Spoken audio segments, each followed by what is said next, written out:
I know I'm in the minority here, but I don't really like the Christopher Nolan Batman movies. I don't. I really just feel like they're overrated. Okay. Well, that's just an opinion. You see, that's why I prefaced it by saying I know I'm in the minority. Awkward. You know what?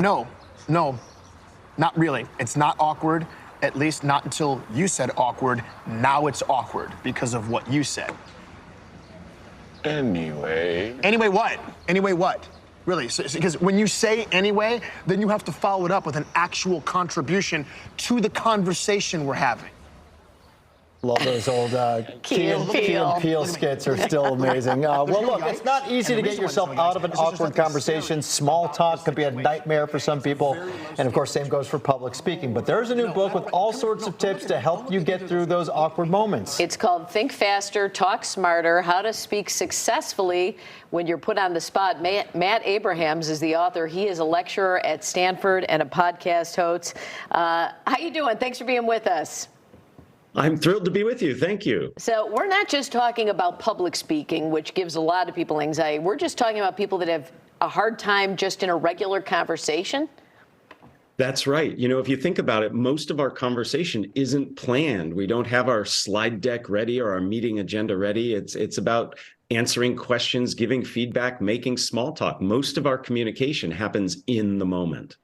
And I know you go through several categories of these awkward moments here, but let's start with the situation where you're talking to somebody and like you just got to get out of this conversation. It just feels awkward. You're uncomfortable. What should you do? I think it's first very important to express gratitude, thank the person, and then right before you know you want to leave, share with the person you plan to leave, but you have one more question or would like just a little more detail. By giving that preview in advance, it gives you a reason to get out in a polite way to excuse yourself. That is brilliant. You end it by asking a question to the other, like, look, I gotta leave here soon here, but tell me something. Or you about could just yourself. be like Paul Conrad and say, I just have to go to the bathroom and I'll be back in a minute to hear the rest of that conversation. And but then you probably won't talk to the person again, right? That's kind of rude. He's like, that's not one of my tips. You do. We rely so much on biology to get out of conversations, and I would much rather give the person an opportunity to feel a sense of closure, because what can happen is as you walk to the bathroom, they say, oh, I'll join you. And then all of a sudden that conversation keeps going. One of your tips is also, you say, dare to be dull. What do you mean by that? Yes.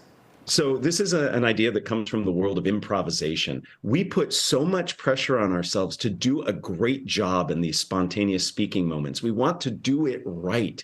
And that puts so much pressure on us that it makes it difficult to do it at all. So this notion of dare to be dull, just get it done. What that does is it turns the volume down on that judgment and evaluation we're doing so that we can actually be more present and we can have a good, engaging conversation. I like to say it's about connection, not perfection. You also talk about the how are you loop. I don't know if you've seen our show before, Matt, here, but a few weeks ago I was talking about replacing the question, how are you, with how much money is in your checking account. So that really didn't catch on here, but what's the how are you loop and how can we get out of it? It's one of many situations where we think we're initiating small talk or keeping the small talk going, but in fact, we're just giving somebody an opportunity to bring us to a dead end. So if I say, how are you? And you say, fine, how are you? Now we're locked in. So instead, when you're initiating small talk, I encourage you to highlight something in the context, ask a question that has more than a one-word answer to get things moving. The goal of good small talk is not like tennis, where I want to serve something over the net and ace it, land something well. It's more like that game of hacky sack, where you want to keep that ball up and off the ground. So you want to set the other person up for their contribution, which then comes back to you. And you say you want to make it all about them, not about you. It's that art of listening, and people love talking about themselves. Well, it is, you know, and the goal in these circumstances, I have a good friend who said to me, it's about being interested and not being interesting. And to do that, you want to really give the other person an opportunity to talk about themselves or something in the environment. And that actually sets you up for success. interesting. I got to say, we do a lot of these Zoom interviews, and sometimes I leave not really sure that I got something. I got a lot of information well, here. Well, that's why he's at Stanford, for God's sake. That's right. Of course, we got to go to the Stanford guys to get some actual input. Yeah. But there's some good nuggets here, Matt. Thank you. It's tough getting in that school. Yeah, what are you accepting, like 0.5% of the kids who apply now or something? That's a tough get in, isn't it? It's a wonderful place to go to school, for sure. Yeah, wow. Well, anyway, book. that's a whole nother segment we can do.